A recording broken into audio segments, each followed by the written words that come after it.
You know, mind violence is something that happens in the city of Cleveland far too often.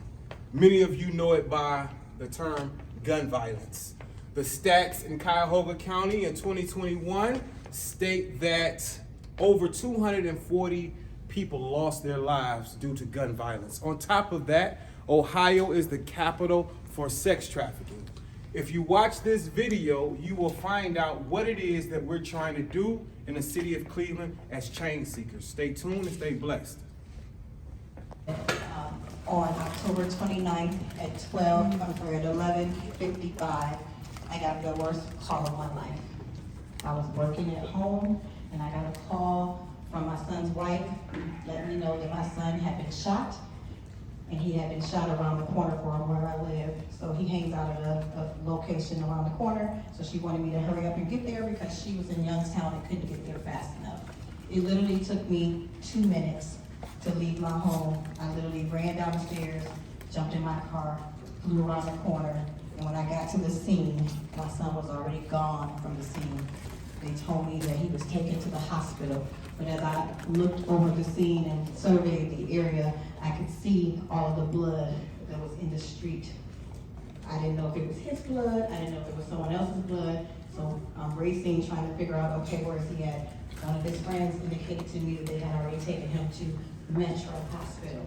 And because I'm in social services and because I know how things are triaged in the hospital because I used to work in the hospital, I live around the corner from Marymount Hospital, if you're familiar with Garfield. They could have very well taken him around the corner.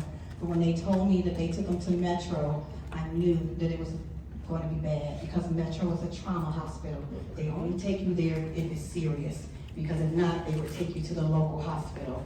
So as I tried to figure out what to do, again, I'm by myself because I just ran out the house. I did call Miss Morgan to let her know what was going on because she is a friend of mine as well. I literally flew to Metro Hospital. And when I arrived at Metro Hospital, my son had been taken in, but no one knew where he was. So when I say that, he came in as an unknown because apparently the damage to him on the scene was so severe that they had to cut his clothing off. And so when they did that, they took his ID, they took everything, and the police had it. So they didn't have an ID when he arrived at the hospital, so they had him in as an unknown. They tell you that your friends and the people that you know remember you, do well by your friends, treat people nice, because you never know when you're gonna need someone. It just so happened that the social worker on the scene was someone that I used to work with. And she remembered me, and she went to find out what was going on with my son, to find out if he was there in fact, and to give him a name, because right now he was unknown, didn't have a name. When she came back out, she was very, very open. She told me the truth.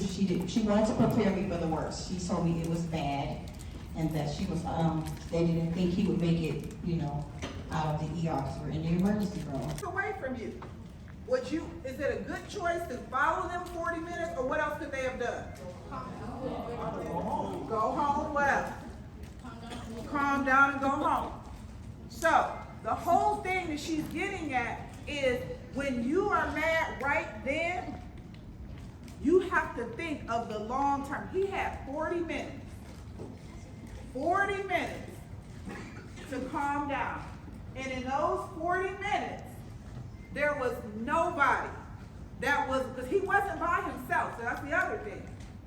Someone was with him and did not say, dude, let it go, chill out. They literally rode with this young man 14 minutes to follow someone about an altercation. So tell me, was that person his friend? No. And why was he not his friend? He didn't tell him to calm down. Why else? He didn't tell him to do the right thing.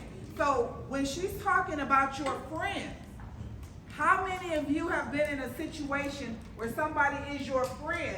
Because I just went into a school and I watched a young man curse out a principal in front of all his friends. Didn't tell him, dude, don't do that. How many of you know when to step in and try to calm your friends down? Or do you just stay out of it because it's not your business? How many of y'all have done it? Not just know about it, how many of y'all actually done it?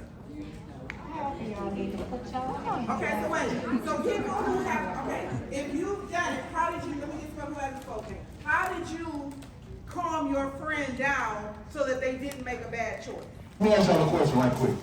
By show of hands, how many of y'all know someone here who lost their life by violence and gun violence? Raise your hand for me.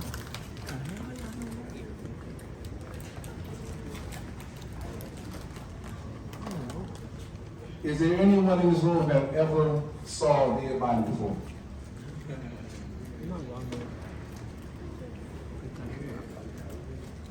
And I'm not asking you to tell who or who, you know, whatever.